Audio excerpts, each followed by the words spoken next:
Good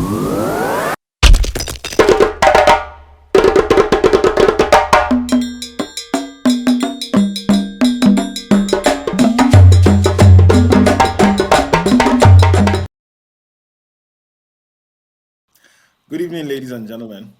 My name is Dotun Ayodele of Africa X. Tonight, I'll be speaking with Akin Oke. Okay, um, he's lived in multiple countries, but currently he makes his home in Calgary, Alberta, and he'll be sharing his experience moving from location to location until he came here. The goal is basically to get you to that point where if you are considering immigration, you can make an informed decision. So this evening, I'd like you to welcome with me Akin Tokumbo. Okay, my friend. Akin, how far? Hi, how you did, Doctor? I'm good. Good to have you here with me tonight. Yeah, nice to finally be with you on this platform. I've been trying to prepare myself for this, but unfortunately, you just have to hit it when it hits you, right? So, Yeah, and I'm hitting you hard tonight. we gotta roll with the punches, man. That's the way life is. Fantastic. Fantastic. Now let's talk about the Yeah. victories. Let's talk about the mountaintop experiences. Tell me about those ones. So, so like I said earlier, I don't use my network has never really worked for me on the career side of things. And the reason I say that is my first job with Siemens Canada was not because someone recommended me.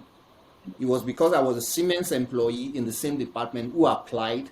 It was actually a recruitment agent that they used for that acquisition. He looked at my resume, everything ticked, and I spoke to the hiring manager, and that was the final discussion. They brought me in to assess me, and they were happy. Boom, that was it. No referral from anyone.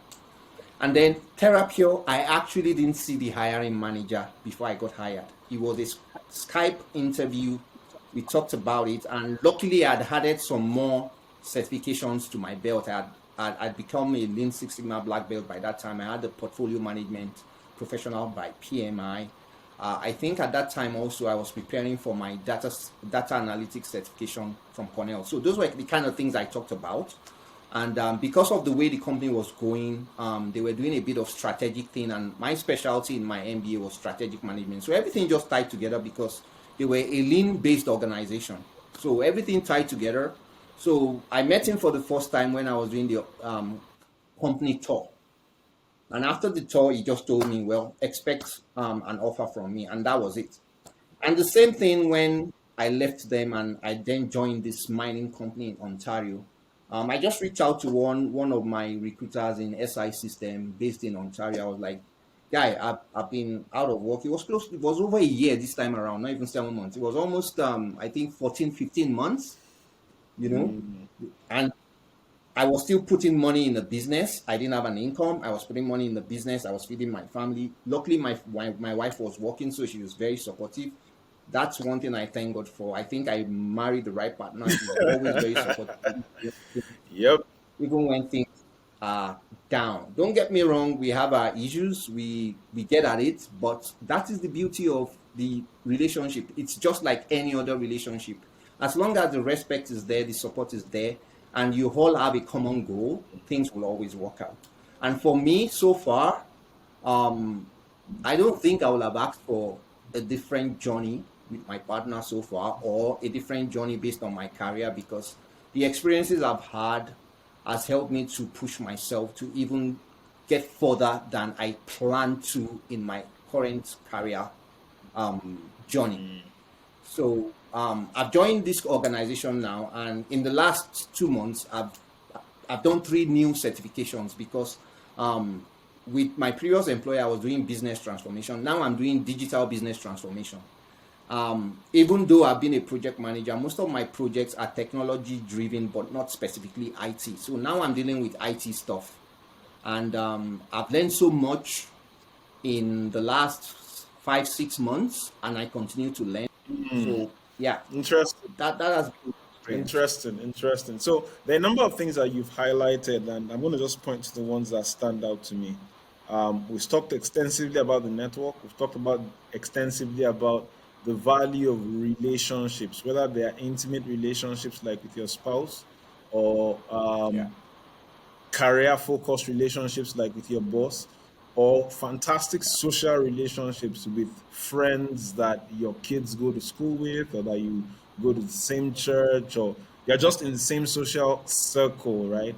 And it just makes Yeah. those hours outside of work and away from your partner all the more enriching, because you guys are able to talk about similar things, exchange goals and dreams, and basically just make each other feel good. Because really, at the end of the day, Exactly.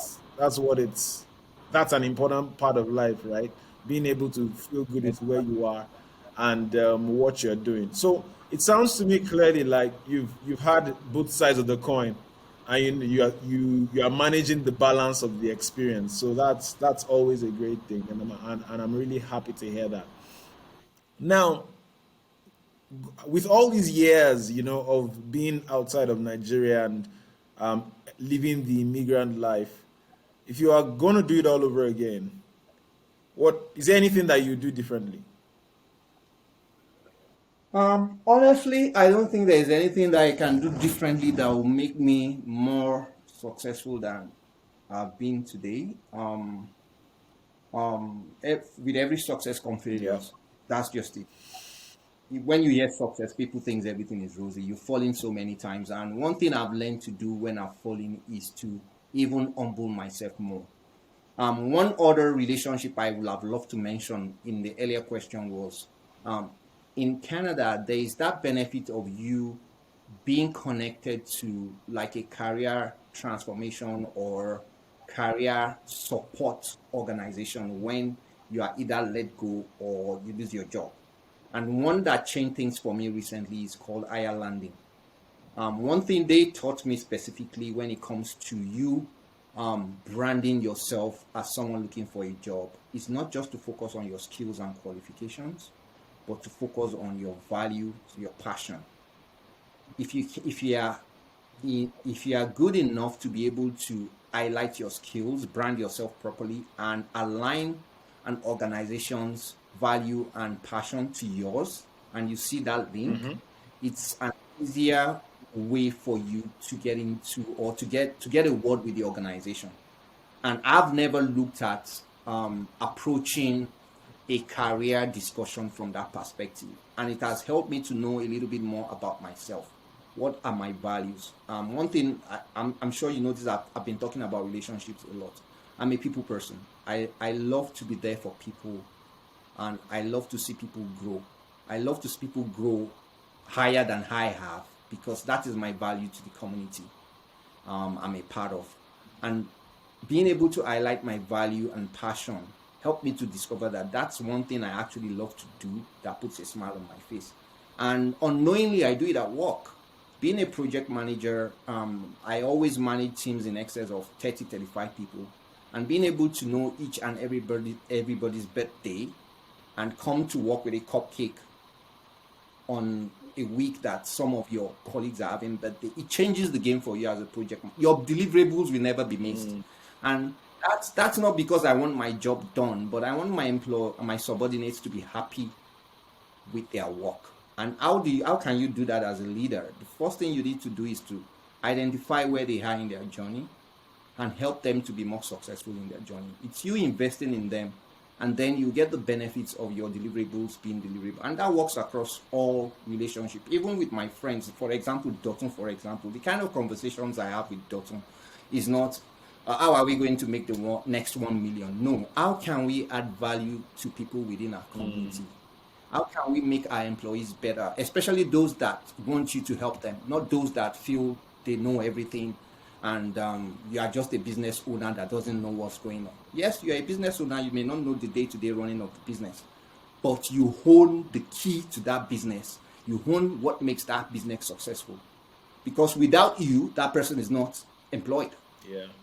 So if you find an employee that appreciates the fact that you owning the business is their bread and butter and is willing to walk that mile with you, invest in them all the way, even to the point that it hurts you. And then watch and see the results. That's one thing I've been able to learn from an organization like Irelanding. And within my career space and my entrepreneurial space, I began to use those spices that they've added to my pot as something I will use to grow the community I'm involved in. Interesting. Now, Akin, you were saying something about adding value to people. Um, and I appreciate the fact that you brought that up because immigrants typically don't think about that. The average immigrant comes in country thinking about how do I blend in and fit in such that I can appear like everybody who is in the country, such that I can get what they are getting. Forgetting the fact that as an immigrant, you come in with a different perspective, a different skill set, a different experience that can make everybody you meet better if you give expression to it. And I appreciate the way That's that you correct. just pointed that out because that's so important. You are not the first person making that point on this show, but it's something that every time that point is made hits me afresh as something to always highlight, not just on the show, but also in my day to day to say, hey, how can I use all the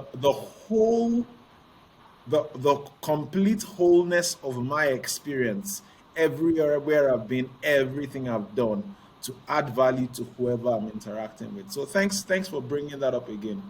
Now, from an advice to intending and newly landed immigrants perspective, what exactly what exactly would you advise people to do? Bearing in mind that, for example, Calgary has changed significantly from when we came here, right? Calgary used to Yeah. be the bustling oil and gas city where you came in and within a week and a half max to you got a good job that was paying, some very good money and you could just settle down and start your life to a point where now people are like, okay, you know what? Yes, I'm in country. Even the guys who have been here for a year, some of them haven't gotten jobs. I need to start something for myself. People are, getting on the entrepreneurial path and doing things, right? And some of that, well, people are at different stages, basically. So, what kind of advice would you be given to somebody who's considering immigration, whether to Canada, Calgary, or anywhere else? I think for me, the first thing is to Mm, research and start building your mm, network before you make a move. That's the first thing. Second thing is know yourself and know what you want to sell. mm, Because the thing about it is, if you look at most Nigerians, they are very well read, they have multiple degrees. Coming into North America, most North Americans that are professionals are well read, they have multiple degrees. So you are basically competing with people that knows the local norm and have the same level of or the same degree of exposure that you have career wise or academic mm, wise.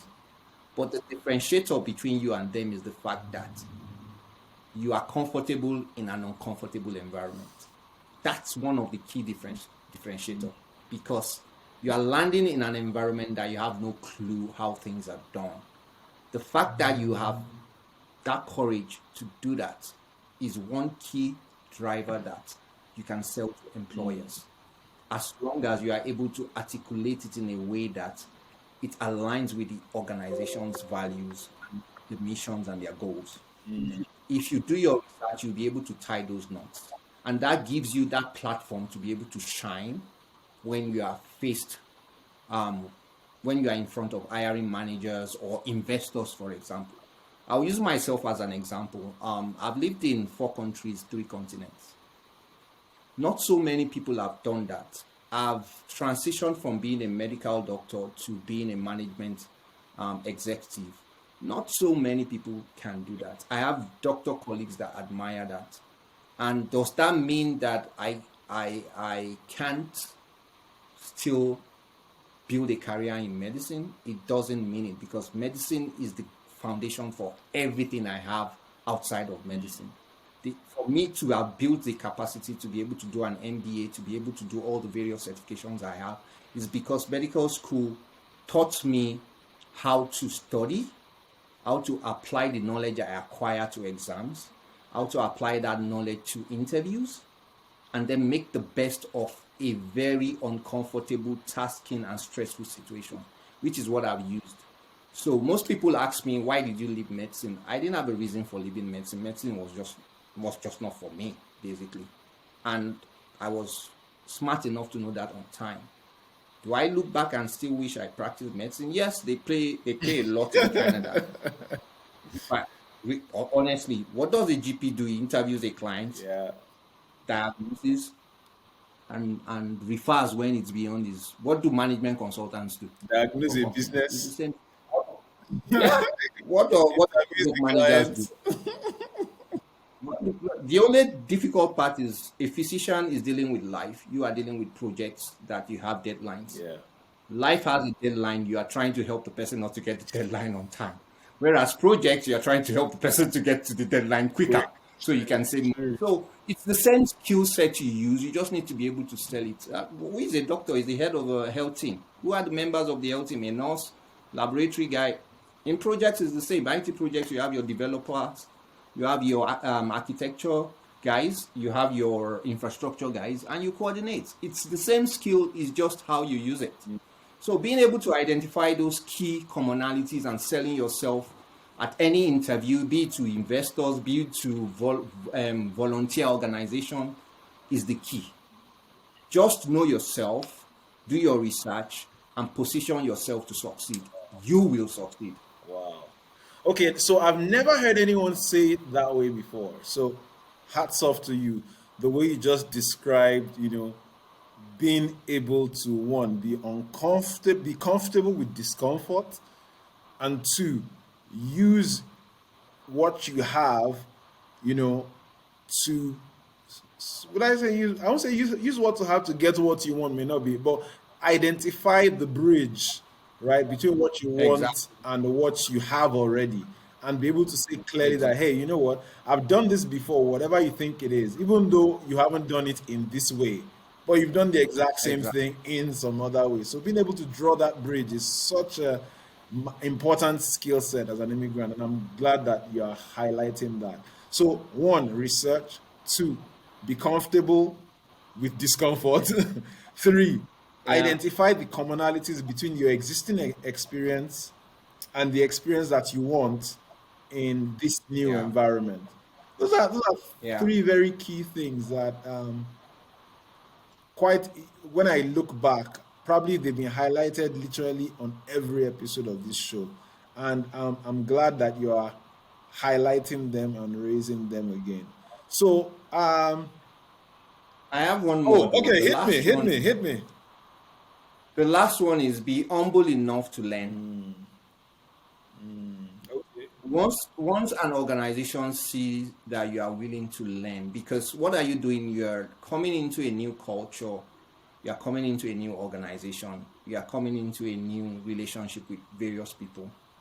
There is no way you will be able to engage with them without learning one or two things about Yep. them. And that's where the concept of a lifelong learner comes in. I'm a lifelong learner. Irrespective of how experienced I am, I go into an organization with the primary goal to learn so that I can deliver value to the organization. My first goal is to learn. And that's where you have the 30, 60-day, 90-day milestones. The first 30 day, I am the newbie.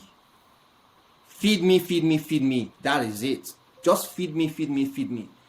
But after the 30 days, the next thing is that relationship. Who do I need to know? Who are my stakeholders? Who are the people that can help me succeed in this role? Build that bridge. By 90 days, you want to start laying down chips. You want those that hire you to start saying that you're adding value to the Yeah. organization. Yeah. How can you show that? Just by letting them know you know the right person to go to when something goes wrong in this area or that area. Not necessarily finding a solution, but being able to connect the dots. It makes a whole lot of difference. And then once you start getting to the 6 months, if you survive the 90 days, your contract is confirmed anyway. And then the rest is, yes, now start tolling the goals, missions, and strategic plans for the organization, and start making sure your deliverables hit those targets, and you'll be fine. Yes, those times will come, especially if you're in Alberta, that industry will crash. Go with the flow. If you get kicked out, pick up your bag, start the whole journey again. It's like you are moving to another country. Start that whole journey again with God by your side. You hit something that is attractive very soon. It might be outside the province. If you are flexible enough to do the commute, why not? But just keep pushing yourself, keep growing those skills and making those connections, and keep remaining humble enough to learn. Those are the four key areas that I think any immigrant needs to tour for them to be able to at least um, be comfortable in the environment. Whether you succeed or not is another ball game. But if you are comfortable, you've succeeded. Yeah. As far as I am concerned. Wow. So, um, thanks for spending this time with me, and thanks for sharing your experience. So, thank you very much, Tokumbo, for making this happen. Thank you for choosing to spend Oh, this time